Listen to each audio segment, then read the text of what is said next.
Breaking news చూస్తున్నాం. Convention centre ను కూల్చేయడంపై అక్కినేని నాగార్జున స్పందించారు. కోర్టు స్టే ఆర్డర్ ఇచ్చినప్పటికీ చట్ట విరుద్ధంగా కూల్చేశారన్నారు. తాము చట్టాన్ని ఉల్లంఘించలేదని, ఇది పట్టా భూమి అని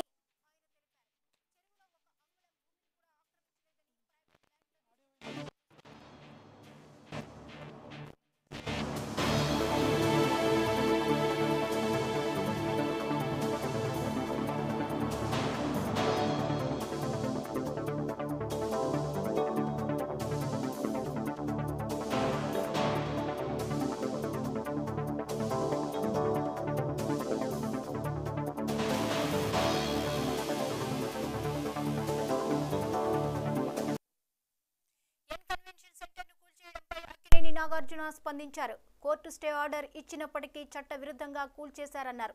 తాము చట్టాన్ని ఉల్లంఘించలేదని, ఇది పట్టా భూమి అని ఆయన తెలిపారు. చెరువులో ఒక అంగుళం భూమిని కూడా ఆక్రమించలేదని, ప్రైవేట్ ల్యాండ్లోనే నిర్మించినట్లు స్పష్టం చేశారు. అధికారులు చేసిన ఈ చట్ట విరుద్ధ చర్యలపై తాను న్యాయస్థానాన్ని ఆశ్రయిస్తానని పేర్కొన్నారు.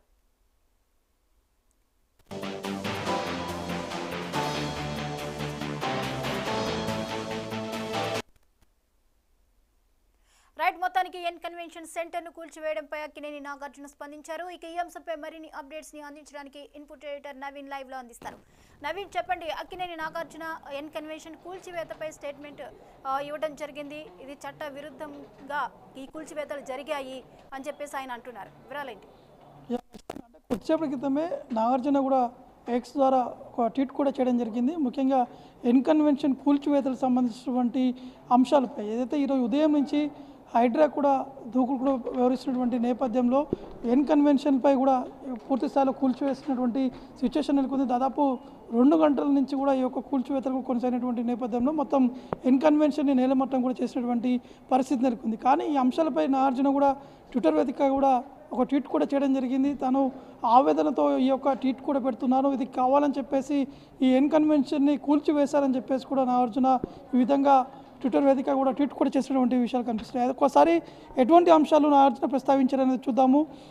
కోర్టు కేసుల విరుద్ధంగా కన్వెన్షన్ కూల్చివేతలు బాధాకరమని చెప్పేసి కూడా చెప్పడం జరుగుతుంది. ఎందుకంటే ఆల్రెడీ స్టే ఇచ్చినటువంటి నేపథ్యంలో ఏ విధంగా కూల్చివేస్తారని చెప్పేసి కూడా నాగార్జున ట్వీట్ కూడా చేయడం జరిగింది. అధికారులు చట్టవిరుద్ధంగా చేసిన చర్యలపై న్యాయస్థానాన్ని కూడా వెళ్తానని చెప్పేసి కూడా చెప్పడం జరిగింది. నాగార్జున తమ న్యాయవాదులతో కూడా సంప్రదించినట్టు కూడా తెలుస్తుంది. వారు మళ్ళీ హైకోర్టుని కూడా అప్రోచ్ అయ్యేటువంటి అవకాశం ఉన్నట్టు కూడా తెలుస్తుంది. అయితే వారు స్పష్టంగా కూడా చెప్తున్నారు, ఎక్కడ కూడా FTL ల్యాండ్లో తమ కన్వెన్షన్ నిర్వహించలేదు, కేవలం ఉన్నటువంటి తమ భూముల్లోనే ఈ యొక్క కన్వెన్షన్ కూడా నిర్వహించామని చెప్పేసి కూడా నాగార్జున చెప్తున్నటువంటి సిచ్యువేషన్ నెలకొంది. మరోవైపు ఉదయం నుంచి కూల్చివేతలకు సంబంధించినటువంటి అంశం అంటే దాదాపు 6 గంటల నుంచి కూడా ఈ యొక్క కూల్చివేత ప్రక్రియ కొనసాగుతున్నటువంటి నేపథ్యంలో తమకి ఎటువంటి నోటీసులు ఇవ్వకుండానే ఈ విధంగా కూల్చివేయడం ఇది సరికాదని చెప్పేసి కూడా నాగార్జున ఈ విధంగా వ్యాఖ్యలు కూడా చేయడం జరిగింది. దాంతోపాటు కూల్చివేత కోసం గతంలో ఇచ్చిన అక్రమ నోటీసులపై కోర్టు స్టే ఇచ్చింది. తప్పుడు సమాచారంతో చట్టవిరుద్ధంగా ఈ యొక్క కూల్చివేత పనులు కూడా చేపట్టారు. ఇది చాలా బాధాకరం, ఇది కావాలని చెప్పి తన పేరుని డ్యామేజ్ చేసేటువంటి విధంగా వ్యవహరిస్తున్నారని చెప్పేసి కూడా నాగార్జున ఆవేదనతో కూడా ఈ యొక్క ఎక్స్ ద్వారా ఈ యొక్క ట్వీట్ కూడా చేసినటువంటి సిచ్యువేషన్ నెలకొంది. కానీ హైడ్రా చెప్తున్నది ఒకటే, ఇది ఖచ్చితంగా పూర్తి స్థాయిలో అన్ని ఆధారాలు సేకరించిన తర్వాత అక్కడ ఉన్నటువంటి డాక్యుమెంట్స్ కూడా పూర్తి స్థాయిలో టాలీ చేసిన తర్వాతనే ఈ యొక్క కూల్చివేత ప్రక్రియ కూడా ప్రారంభించామని చెప్పేసి హైడ్రా కమిషనర్ కూడా చెప్పడం జరుగుతుంది. ఈరోజు ఉదయం నుంచి జరుగుతున్నటువంటి ఈ యొక్క కూల్చివేతల్లో మాత్రం పూర్తి స్థాయిలో పక్క ఆధారాలతోటే ఈ యొక్క కూల్చివేత ప్రక్రియ కూడా కొనసాగించామని చెప్పేసి కూడా అధికారులు కూడా చెప్తున్నటువంటి పరిస్థితి నెలకొంది. అయితే కేవలం ఈ కన్వెన్షనే కాకుండా అక్కడ చుట్టుపక్కల ఉన్నటువంటి చెరువు ఆక్రమించినటువంటి అక్కడ ఉన్నటువంటి బిల్డింగ్స్ కావచ్చు, అక్కడ ఉన్నటువంటి అపార్ట్మెంట్స్ ఏవైతే ఉన్నాయో వాటిని కూడా పూర్తి స్థాయిలో కొద్దిసేపటి క్రితమే హైడ్రా ఫోకస్ కూడా పెట్టడం జరిగింది. అక్కడ ఉన్నటువంటి ఇళ్లను కూడా పూర్తి స్థాయిలో కూల్చివేస్తున్నటువంటి ప్రక్రియ కూడా కొనసాగుతున్నటువంటి పరిస్థితి నెలకొంది. కానీ కన్వెన్షన్ సంబంధించినటువంటి వివాదం గతంలోనే రేవంత్ రెడ్డి ఎమ్మెల్యేగా ఉన్నటువంటి సమయంలో అసెంబ్లీ సాక్షిగా కూడా కొన్ని వ్యాఖ్యలు కూడా చేశారు.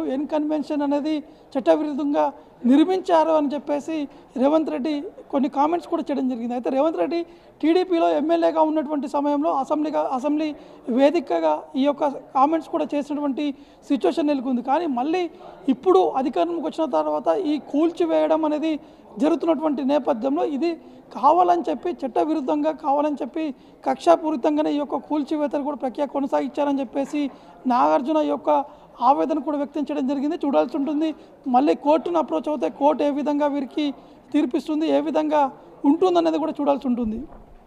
అయితే నవీన్, ఇక్కడ నాగార్జున పేర్కొన్నట్లుగా ఎటువంటి నోటీసులు ఇవ్వలేదు, అలాగే స్టే ఆర్డర్ ఉంది, ఇది అక్రమంగా కూల్చివేసేశారు అని చెప్పేసి అంటున్నారు. అంటే ఇద్దరు వెర్షన్స్కి పొంతన లేనటువంటి పరిస్థితి.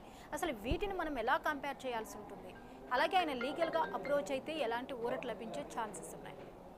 ఎస్, ఖచ్చితంగా. ఎందుకంటే నాగార్జున చెప్తున్న విషయం చూసుకుంటే మాత్రం వారు ఏదైతే ట్వీట్ చేసినటువంటి విషయాలు కూడా స్పష్టంగా చెప్తున్నారు. అంటే గతంలోనే బీఆర్ఎస్ పార్టీ హయాంలో ఉన్నటువంటి సమయంలో వారికి నోటీస్ కూడా జారీ చేయడం జరిగింది. అప్పుడున్నటువంటి ప్రభుత్వ అధికారులు కూడా అక్కడ సర్వే కూడా నిర్వహించారు. కేవలం కొంత ప్రాంతంలోనే ఒక ఎఫ్టీఎల్ ల్యాండ్లో నిర్మించడం జరిగింది కాబట్టి ఆ ప్రాంతాన్ని తొలగించారు. కానీ ఇప్పుడు పూర్తి స్థాయిలో నేలమట్టం చేయడం సంబంధించిన విషయాలపై కూడా ఖచ్చితంగా దీన్ని సీరియస్గానే తీసుకుంటాం, న్యాయవాదులతో మాట్లాడతాం, ఖచ్చితంగా హైకోర్టు కూడా అప్రోచ్ అవుతామని చెప్పేసి కూడా నాగార్జున చెప్తున్నటువంటి నేపథ్యంలో హైడ్రా కూడా దీనికి సవాల్గానే తీసుకోవడం జరిగింది. హైడ్రా కమిషనర్తో పాటు హైడ్రాలో ఉన్నటువంటి అధికారులు కూడా స్పష్టంగా ఒకటి చెప్తున్నారు, మేము ఎవరిని కూడా కావాలని చెప్పి కక్షపూరితంగా ఈ కూల్చివేతలు అనేది చేయట్లేదు.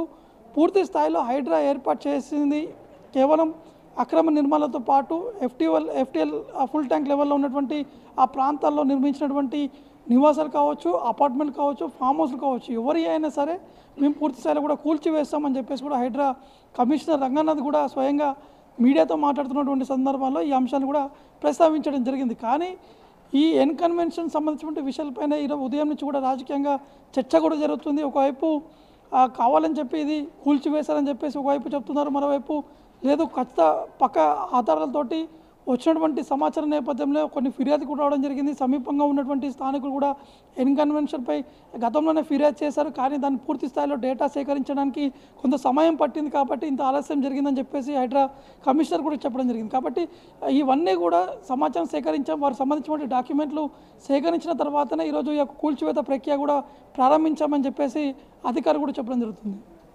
Right, thank you Naveen.